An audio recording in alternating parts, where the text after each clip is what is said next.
Bapak Insinyur Antoni Alam, MSI, lahir di Palembang 20 Maret 1964. Memiliki latar belakang keluarga yang erat kaitannya dengan dunia pertanian, menghantarkan beliau memiliki semangat yang tinggi untuk merubah paradigma dunia pertanian yang selama ini tidak digemari anak muda. Selama ini dunia pertanian dianggap sebagai dunia yang kotor dan tidak menguntungkan. Namun beliau memiliki visi bahwa ke depan anak-anak muda harus mencintai dunia pertanian.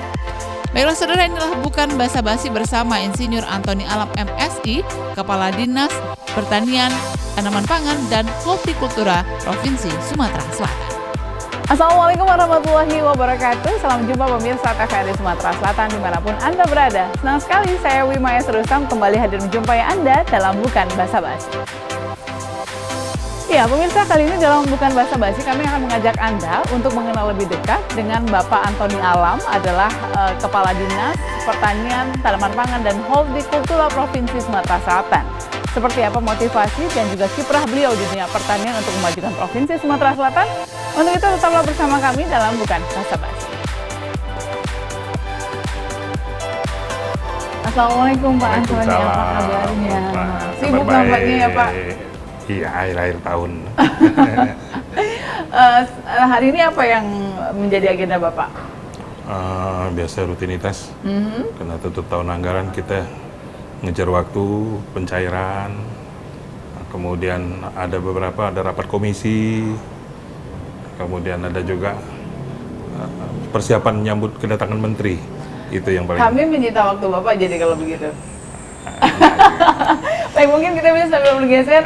Pak Antoni, kalau berbicara mengenai pertanian, tentunya ini menarik ya Pak, sesuai dengan basic Bapak selama ini di dunia pertanian. Dulu waktu kuliah juga mengambil jurusan pertanian ya Pak ya? Budidaya pertanian. Budidaya pertanian. Jadi kalau menurut Bapak sampai sejauh ini, apa yang kira-kira menjadi motivasi katakanlah seperti itu terbesar dalam menjalani aktivitas Bapak yang sudah sangat sibuk ini? Saya sambil jalan aja Pak.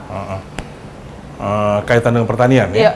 Tentunya yang menjadikan memotivasi Bapak untuk tetap semangat dengan agenda yang sekian banyak itu apa yang tetap membuat Bapak yang jelas fokus? Pengabdian di pertanian ini sangat menarik loh. Menariknya menyangkut ke masyarakat itu, kita merubah pikiran masyarakat yang tadinya mereka masih belum paham tentang hal-hal baru di teknologi pertanian. Tugas kita untuk memberi pemahaman itu. Kedua, kita secara tidak langsung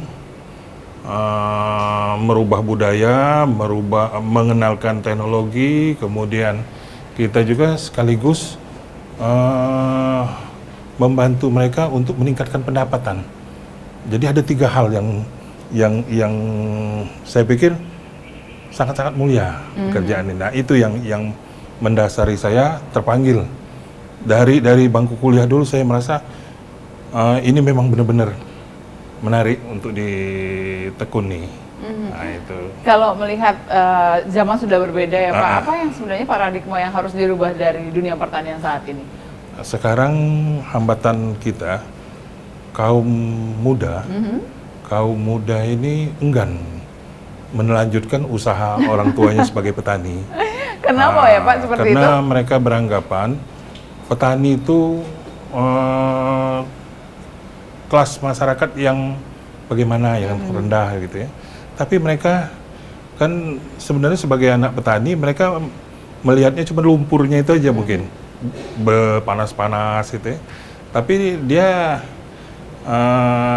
enggak berpikir secara langsung bahwa mereka punya kebebasan waktu, kebebasan untuk berusaha tani itu. Mereka kapan dia mau bekerja, itu kan dia mengatur. Tapi kalau dia jadi pegawai negeri kan terikat, penghasilan pun dibatasi. Tapi kalau petani semakin dia giat, semakin tinggi pendapatannya. Nah, makanya ini tantangan bagi kami pertanian. Jedah ini sekarang ini kita mulai mengalihkan pengembangan pertanian itu dari konvensional ke modern. Modern di mana kita sekarang mulai dari panen, ngolah tanah, kemudian tanam, itu pakai mekanisasi semua. Bahkan penyebaran benih pun sekarang kita sudah pakai drone. Nah, ini. Nah, ini harapan kita bisa dilirik oleh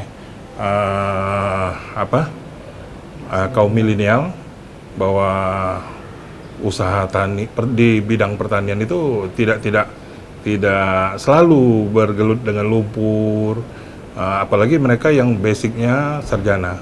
Mereka kan diperlukan sebagai manajernya, bagaimana memilihnya lagi.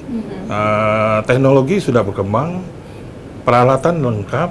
Saya rasa ke depan, apalagi perlu diketahui, komoditi tanaman pangan ini sangat dibutuhkan oleh hajat banyak.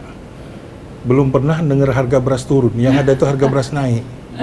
Nah, itu itu ini peluang itu kan. Nah, inilah yang kami tawarkan ke kaum muda untuk melanjutkan. Kita punya potensi lahan Sumatera Selatan, khususnya Indonesia umumnya sangat luas. Kemudian kita punya penduduk banyak, bertambah terus. Sekarang aja sudah 267 juta. Nah, jadi Sumatera Selatan ini salah satu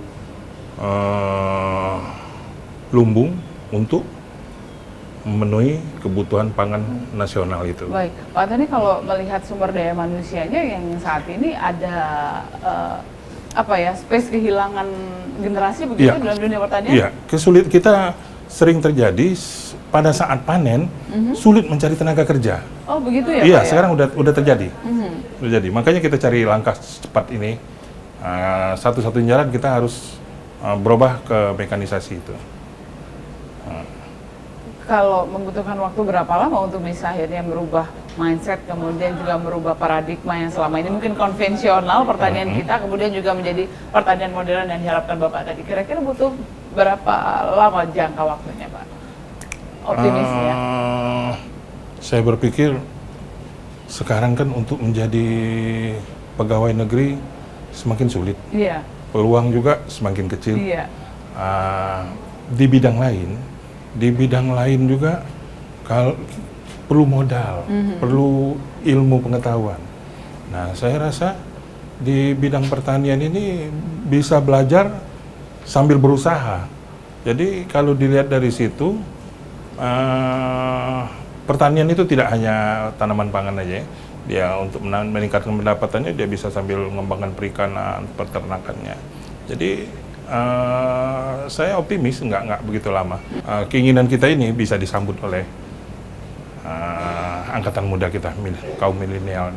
Iya, ini menarik sekali karena memang perubahan paradigma ini menarik. Seperti kalau misalnya kita lihat dari hal-hal yang sederhana saja, salah satunya ada tanaman hidroponik ya Pak ya, yang banyak sekali yang ada di sini. Itu juga salah satu perubahan pola tanam yang harus juga diedukasikan kepada masyarakat. Nanti kita boleh bergeser Pak Silakan. ke bawah. Pemirsa, tetaplah bersama kami kali ini tentunya dalam Bukan Basa-Basi. Kami masih akan kembali usai jeda berikut ini.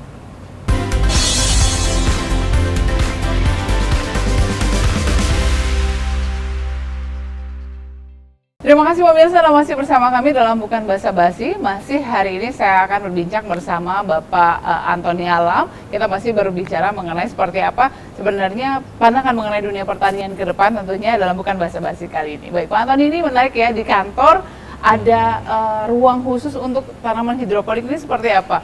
Oh iya, ini salah satu sowindo kita. Begitu? Karena perlu kita ketahui, tanaman hidroponik ini salah satu upaya kami mengajak kaum ibu-ibu yang di kota besar, mungkin dari segi waktu, dari segi tempat terbatas. Nah, hidroponik bisa menjawab. Kenapa ini kami kembangkan? Karena tanaman-tanaman yang kami kembangkan ini selain untuk mengatasi estetika lingkungan, kita juga mengharapkan seperti cabai, kita tahu pada saat-saat tertentu kadang-kadang sampai melonjak. Nah, kalau kita tanam di pot-pot kecil, nah ini itu cabai. Nah, ini kan untuk kebutuhan rumah tangga kan bisa tercukupi. Harusnya begitu ya Pak ya? Jadi kita mudah-mudahan gejolak yang biasanya terjadi itu bisa kita tekan. Jadi menanam cabai sendiri ini gerakannya. Bapak mungkin bisa bergeser Iya. Pak. Ini tanaman apa Pak? Ini sayur. Oh ini sayur. Oh ini Ini kacang-kacangan. kacang-kacangan Iya. begitu ya. Memang ruang ini tidak terlalu besar. Kemudian kalau program gubernur saat ini juga kita tahu Provinsi Sumatera Selatan sedang fokusnya ya Pak ya untuk terus menjadikan Sumatera Selatan sebagai lumbung pangan. Apa saja yang menjadi program saat ini Pak? Oh ya, jadi syukur alhamdulillah kita diberi yang maha kuasa potensi lahan yang sangat besar. Sumatera Selatan itu ada 5 tipologi lahan. Hanya 2 provinsi se-Indonesia punya 5 tipologi lahan itu. Pertama irigasi, kita punya tada hujan, kemudian lebak, lahan lebak, pasang surut, tada hujan, itu tada hujan. Dengan potensi yang besar ini sangat-sangat optimis saya. Keinginan Bapak Gubernur untuk menjadikan Sumatera Selatan lumbung pangan nasional terdepan di Republik ini, insya Allah bisa tercapai. Apalagi kita ada program unggulan tahun ini, program serasi. Serasi itu selamatkan rawa, sejahterakan petani. Target kita 200.000 hektar pada tahun 2019 ini, tapi karena berbagai kendala, baik dari perlu diketahui, lokasi serasi ini Lebak dan Pasang Surut. Dua-dua lokasi ini selain lahannya labil, kemudian untuk Pasang Surut itu pergerakan alat sangat ditentukan dengan kondisi air pasang dan surut. Mobilisasi memerlukan waktu panjang, kekurangan alat, kemudian juga kita sosialisasi itu rupanya tidak mudah. Kadang-kadang sosialisasi kita sudah berhasil, pada saat pelaksanaan kaget mereka. Kaget, hanya oleh satu batang pohon kelapa itu terpaksa saluran tidak bisa jalan. Perbaik normalisasi saluran nggak bisa berjalan. Nah, negosiasi ini kadang-kadang sampai deadlock, kita pindah, direvisi lagi. Ini kan perlu waktu. Kemudian alat eskavator juga terbatas. Pusat mengizinkan kita sewa Oktober akhir. Jadi terpaksalah kita dari target 200.000 hektar itu, syukur alhamdulillah sampai saat ini per tanggal 6 Desember tadi sudah selesai 165.003 hektar di 8 kabupaten. Ini kemana larinya? Nah, kita berharap tadinya yang lokasi tergenang banjir itu dengan tanggul-tanggul ini bisa teratasi. Kemudian tadinya areal yang produktivitasnya rendah gara-gara air asin masuk. Kemudian ada lahan yang kekeringan karena pada saat pengisian gabah, pengisian bulir, butuh air tapi nyatanya air tidak tersedia, begitu cepat hilang. Nah, sekarang kendala-kendala itu bisa teratasi. Nah, ini akan berpengaruh peningkatan produktivitas, peningkatan produksi akhirnya. Kemudian luas tanam juga bertambah, Bu. Yang tadinya sekali tanam bisa 2 kali tanam. Yang 2 kali tanam kita harapkan bisa 3 kali tanam dengan jagung ataupun semangka. Nah, disinilah goal akhirnya peningkatan produksi, larinya ke peningkatan mencapai lumbung pangan nasional itu. Iya, kemudian juga kita tahu bahwa Pak Gubernur juga sudah mempunyai program yakni membagikan beras kepada para ASN yang ada di Provinsi Sumatera Selatan. Nah, itu seperti apa Pak? Berpengaruh besarkah terhadap dunia pertanian kita saat ini sehingga petani menjadi lebih semangat karena langsung dibeli oleh provinsi? Benar, ada kita dua. mungkin bergeser Pak. Ada dua sasaran Pak Gubernur itu. Pertama, kita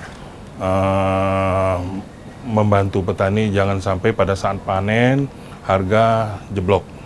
Nah, makanya dibeli beras petani itu. Kedua, kita merangsang petani juga untuk berorientasi ke kualitas. Jadi gubernur itu membeli beras petani itu beras premium, Pak. Bu. Premium ya, Premium Pak? yang dibagikan dengan ASN. ASN itu beras premium. Jadi merangsang mereka juga untuk berarti kalau memproduksi beras premium ada nilai tambah. Nah, ini terselip makna gubernur ke masyarakat tani, kepada petani kita. Itu juga menjaga katakanlah harga beras di pasaran, Ya, juga stabilitas harga. Stabilitas harga seperti itu. Menjaga itu ya. Ya, kemudian yang saat ini menjadi fokus pemerintah selain tadi sudah disebutkan, apalagi Pak yang nantinya di tahun depan di 2020 ini pertanian kita harusnya menjadi lebih bergeliat lagi begitu. Ya. Kami selain dari tanaman pangan, padi, jagung, karena jagung juga kita membutuhkan untuk pengembangan peternakan aja kita masih impor. Nah, jadi ini kan peluang untuk mengembangkan jagung. Nah, kemudian selain dari itu juga kita sering direpoti kenaikan harga bawang putih, bawang merah, cabai ya Pak. Cabai, sampai waktu itu sampai inflasi kan. Iya. Nah, ini sekarang kami sebenarnya sudah mencoba beberapa tahun, 2-3 tahun ini alhamdulillah sudah bawang putih dalam 1 tahun anggaran kami sudah mengembangkan 125 hektar. Kalau bawang merah itu sampai 300 hektar. Kita membantu petani untuk mengembangkan itu, dan hasilnya dibandingkan dengan daerah asalnya Brebes apa kita cukup bersaing. Bahkan Bupati Oku Timur menginginkan selain Brebes, Oku Timur jadi sentra bawang merah. Wah, itu luar biasa. Tentunya sangat menjadi sebuah kebanggaan Sumatera Selatan ya Pak ya. Benar. Ya, sebelum kita lanjutkan kembali masih akan kami ajak Anda pemirsa untuk berbincang dan juga mengenal lebih dekat dengan Bapak Antoni Alam, Kepala Dinas Pertanian, Tanaman Pangan dan Hortikultura. Untuk itu tetaplah bersama kami dalam Bukan Basa-Basi. Coba silakan Pak. Ya.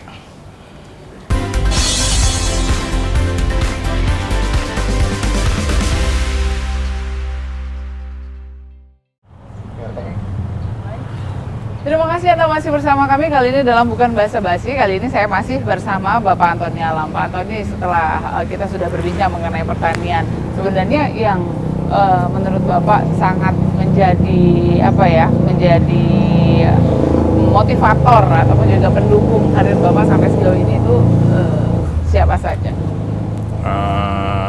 Kebenaran kakek saya dari sebelah bapak itu petani. Oh begitu? Iya, sudah itu dari sebelah ibu itu guru. Dua-dua ini memberi motivasi yang besar bagi saya dalam menjalankan hidup ini. Dari dua tokoh ini yang saya ini. Kemudian saya juga kebetulan selama pendidikan itu kehobian saya itu ngembara. Jadi pencinta alam, pramuka, itu bagian dari kehobian saya. Jadi sesuai dengan nama Bapak ya Pak Antoni Alam. Oh gitu ya. Nah itu ininya. Nah, jadi yang motivasi kenapa saya bersyukur benar ya dengan Yang Maha Kuasa diberikan kesempatan mengabdi di dunia pertanian ini sesuai dengan hati nurani saya. Kalau melihat ada jagung, kemudian juga padi, hamparan sawah, jadi sehat ya Pak ya? Sehat. Oh, jadi murah juga, ya, refreshingnya ya Pak ya?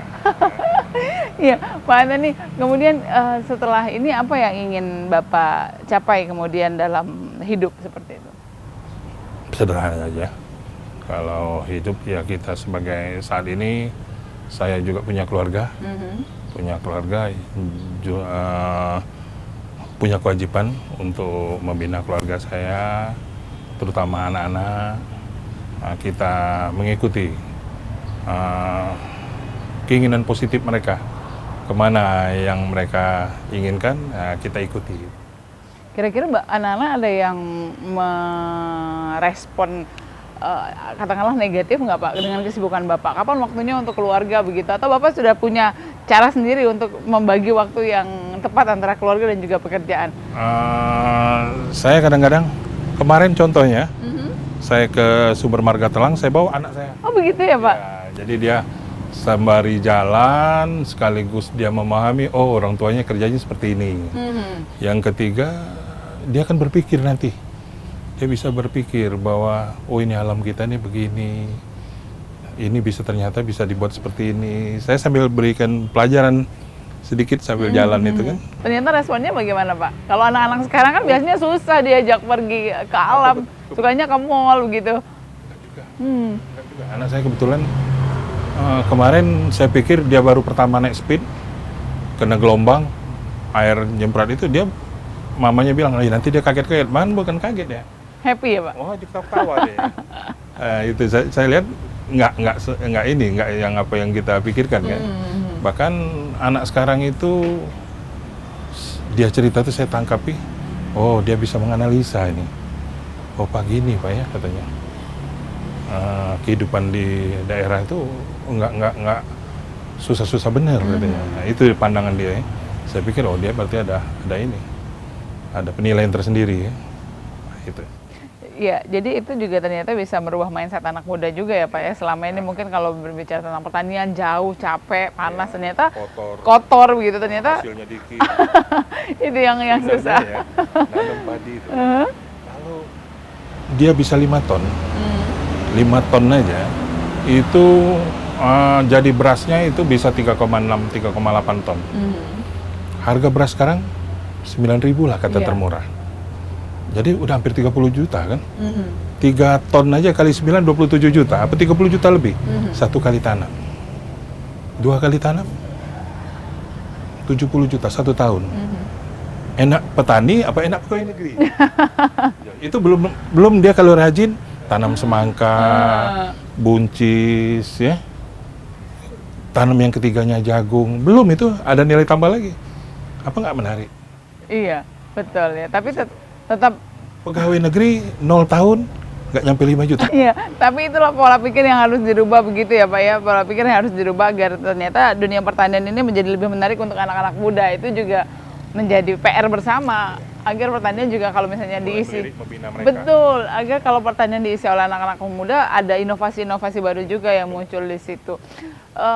Pak Antoni, apa yang ingin disampaikan tentunya kepada generasi muda, kemudian juga yang bisa katakanlah memberikan semangat juga kepada pemirsa yang juga menyaksikan acara kita saat ini tentang yang menjadi kunci dalam sebuah pekerjaan dan juga untuk meraih apa yang kita harapkan itu seperti apa? Kepada kaum milenial dan adik-adik sekalian, saya tahu mereka masih sangat idealis, pelihara nilai-nilai idealis ini. Salah satu profesi pertanian itu menuntut idealisme. Kita bisa menentukan sikap sendiri di sana. Masalah kesejahteraan, pendapatan, tadi sudah saya ungkapkan bahwa tergantung kita, semakin kreatif kita, semakin tinggi yang kita dapat. Kemudian ilmu sudah berkembang sekarang, sudah berkembang, baik dari ilmu pemupukan, benih, kemudian pengolahan lahan, sampai pengolahan hasil. Sudah begitu berkembang. Jadi saya selaku pembina di dunia pertanian sangat-sangat menganjurkan profesi pertanian. Saya selain mulia, kita memenuhi hajat orang banyak, kita juga bisa mensejahterakan keluarga kita di masa yang akan datang. Jadi terima kasih sudah menyita waktu Bapak ya Pak ya. Terima kasih sekali Bapak, saya pamit. Terima kasih Pak Antoni dan pemirsa, demikian bukan basa-basi kali ini. Akhirnya saya Wimaya Rustam mengucapkan terima kasih atas kebersamaan Anda. Sampai jumpa dan wassalamualaikum warahmatullahi wabarakatuh. Silakan Pak.